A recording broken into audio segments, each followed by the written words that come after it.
I just wanted to jump on here and do a quick 1-month review of my Freedom camper. It's been about 5 weeks since I picked this up in Lamar, Missouri, and I've taken it all over Arkansas, the Ozarks, and even a longer trip to Red River Gorge, Kentucky.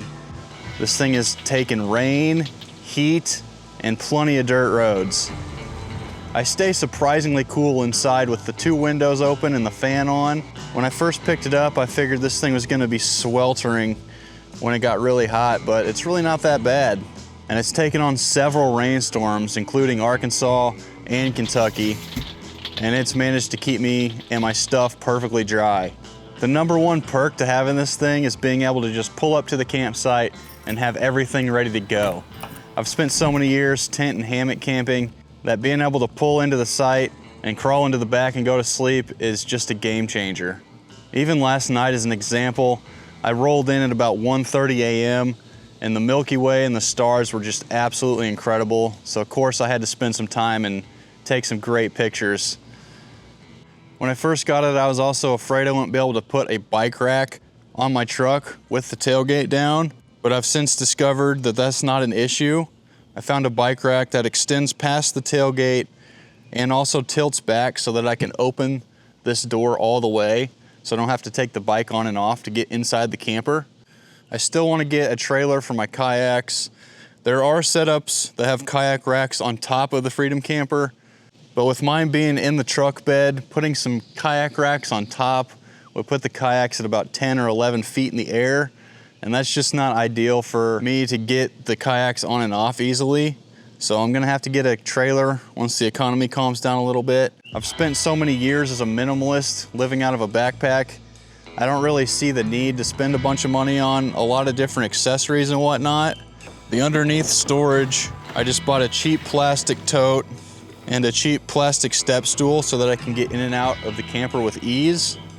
And to keep those from sliding to the front of my truck bed, I installed a couple of cheap screw hooks and just threw some cordage on the tote and the step stool so they don't slide all the way forward and I can just pull them out really easily. On the inside, I'm still using a full-sized air mattress, which actually sleeps 2 people pretty comfortably. All I run is a sleeping bag and a real pillow from my house. It's super a luxury to me just to have a regular pillow instead of a small camping pillow that doesn't really do the job. And for lighting, I was gonna do some strip lights, but I found these little screw hooks and I just put one in the center of the ceiling, and I have this Haikun camping light that does the job as far as lighting. Being a minimalist type of person, I like to have items that are multi-purpose use, so I can just take that camping light in and out and use it for regular camp life as well as inside the camper.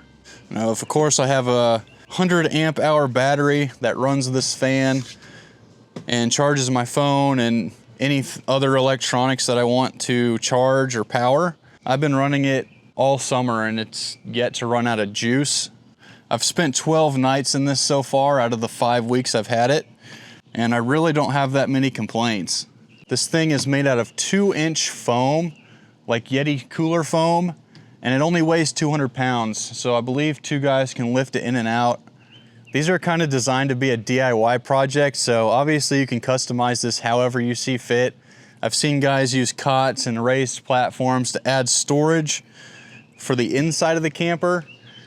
When my brother and I went to Kentucky, I had this thing packed to the gills with both of our gear, and it would have been nice to have a raised bed to shove some of that stuff underneath. And I've seen online a company called Decked.